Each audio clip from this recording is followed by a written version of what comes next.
Oke, selamat pagi anak-anak. Kita akan melanjutkan pembelajaran ketiga dan 4 ya. Di hari Selasa tanggal 29 September 2020. Nah, di pembelajaran ketiga ini kita masih tema C ya, tentang tokoh dan penemuan. Nah, di pembelajaran ketiga ini kita akan belajar bahasa Indonesia. Nah, masih mengenai teks eksplanasi ilmiah. Nah, kemarin sudah teacher jelasin teks eksplanasi itu apa. Teacher ulangin lagi. Teks eksplanasi itu teks yang berisi penjelasan mengenai suatu proses yang berkaitan dengan ilmu pengetahuan alam. Itu teks eksplanasi ilmiah. Nah, di sini di buku kalian itu hari ini teacher akan menjelaskan ciri-ciri teks eksplanasi. Kemarin teacher udah sedikit jelasin ciri-ciri dari teks eksplanasi. Yang pertama itu ciri-cirinya, semua informasi yang disampaikan di dalam teks itu bersifat fakta, ya. Semua informasinya itu bersifat fakta. Nah, ada lagi ciri-cirinya itu tidak berusaha untuk mempengaruhi pembaca. Nah, yang berikutnya itu topik yang dibahas di dalamnya adalah tentang fenomena yang berhubungan dengan sifat ilmiah. Nah, ini yang paling penting, ciri-ciri teks eksplanasi itu.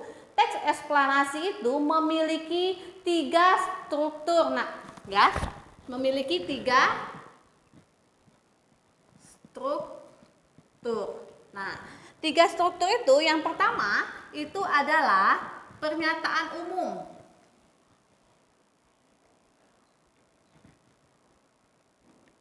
Nah, yang kedua itu deretan penjelas.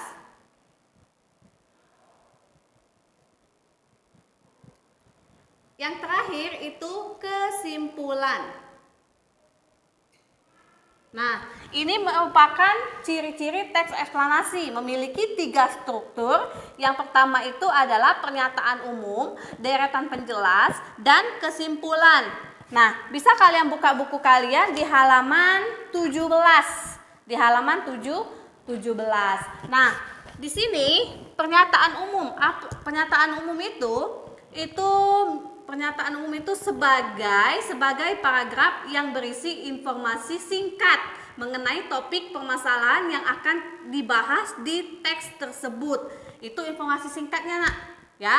Nah, sedangkan kalau deretan penjelas itu sudah masuk ke bagian isi atau inti dari permasalahan yang akan dibahas. Itu sudah masuk ke inti atau permasalahan yang akan dibahas, intisarinya ya.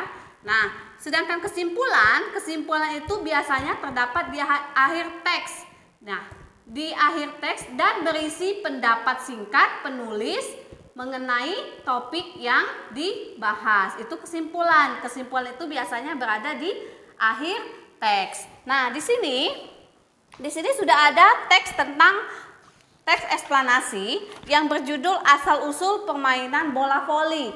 Nah, di sini ada 1, 2, 3, 4, 5 paragraf. Nah, 5 paragraf ini itu ada yang merupakan pernyataan umum, ada deretan penjelas, dan juga ada kesimpulan. Di sini ada tabelnya, Nak. Nah, bagian teks eksplanasi ilmiah, pernyataan umum, deretan penjelas, dan kesimpulan. Nah, kalian baca teks ini. Nah, untuk paragraf pertama itu misalnya paragraf pertama itu merupakan pernyataan umum. Mengapa merupakan pernyataan umum? Mungkin di paragraf pertama itu sebagai paragraf yang berisi informasi singkat mengenai topik yang dibahas. Sama seperti pembuka ya, pembukaan sebelum kita ke inti dari permasalahan. Nah, itu pernyataan umum. Nah, tugas kalian itu, coba kalian latihan di rumah, kalian cari dari teks asal-usul permainan bola voli ini, yang mana yang merupakan pernyataan umum, deretan penjelas, dan kesimpulan. Bisa kalian tulis di tabel ini, ya. Misalnya, pernyataan umum itu di paragraf ke-1 misalnya. deretan penjelas di paragraf keberapa dan kesimpulan di paragraf keberapa. Itu untuk latihan kalian ya. Oke, sekarang kita akan lanjutkan di mata pelajaran IPA, membuat rangkaian listrik seri. Nah, biasanya kita itu kalau kita sudah sekolah, kita akan mencoba membuat rangkaian listrik seri ya. Nah, di sini di halaman 18 itu sudah ada langkah-langkah membuat rangkaian seri dan alat-alat apa saja yang dibutuhkan dalam membuat rangkaian listrik seri. Yang kalian perlu siapkan itu dalam membuat rangkaian seri bisa kalian baca di halaman 18, baterai sebanyak 2 buah, bola lampu 2 buah, dudukan lampu, sakelar kecil, kabel secukupnya, dan tempat baterai. Nah, ini bisa kalian baca langkah kegiatannya. Itu cukup kita baca dulu ya, cukup kalian pahami dulu bahan-bahan apa saja yang diperlukan. Nanti untuk prakteknya kita nanti praktek sama-sama di kelas. Oke, kita lanjut ya. Sekarang di pembelajaran keempat. Nah, di pembelajaran keempat itu masih mengenai bahasa Indonesia tentang teks eksplanasi. Nah, di sini itu mengidentifikasi isi teks eksplanasi ilmiah. Di sini sudah ada teks ya, sudah ada teks eksplanasi ilmiah yang berjudul baterai si kecil penghasil aliran listrik. Nah, di sini sudah dibantu. Nah, sudah dibantu. Paragraf pertama itu merupakan pernyataan umum. Pertanyaannya, permasalahan apa yang dibahas pada paragraf tersebut? Pernyataan umum itu biasanya kalau kita sudah membaca pernyataan umum, kita akan tahu topik apa yang akan dibahas pada deretan penjelas. Di sini itu tentang baterai, ya, penemu baterai. Itu merupakan pernyataan umum. Nah, yang paragraf kedua itu masih merupakan pernyataan umum. Kenapa masih merupakan pernyataan umum? Karena di paragraf kedua itu tentang biografi atau tentang penjelasan seorang ilmuwan yang bernama Alessandro Giuseppe Antonio Anastasio Volta. Ya, itu masih menceritakan dia itu profesor fisika, masih menceritakan tentang dia, belum menceritakan inti dari penemuan baterainya ya. Nah, di paragraf ketiga itu baru deretan penjelas karena dia sudah membahas tentang inti dari bacaan itu, inti dari teks eksplanasi itu ya, yang berisi uraian atau penjelasan lebih rinci. Dia sudah merupakan penjelasan lebih rinci mengenai prosesnya. Nah, di paragraf keempat itu juga merupakan deretan penjelas. Di paragraf keempat itu merupakan deretan penjelas. Nah, di paragraf kelima yang terakhir itu merupakan kesimpulan. Nah, ini sudah teacher bantu kalian mencari kesimpulan, deretan penjelas, dan pernyataan umum. Nah, yang tadi yang di pembelajaran ketiga tadi itu coba kalian cari sendiri pernyataan umumnya, deretan penjelasnya, dan kesimpulannya ya. Nah, sekarang kita akan lanjut di mata pelajaran PKN. Di mata pelajaran PKN itu belajar tentang contoh sikap bertanggung jawab terhadap hak ya. Nah, sebelumnya kita sudah tahu hak itu adalah apa hak itu? Hak itu kan segala sesuatu ya.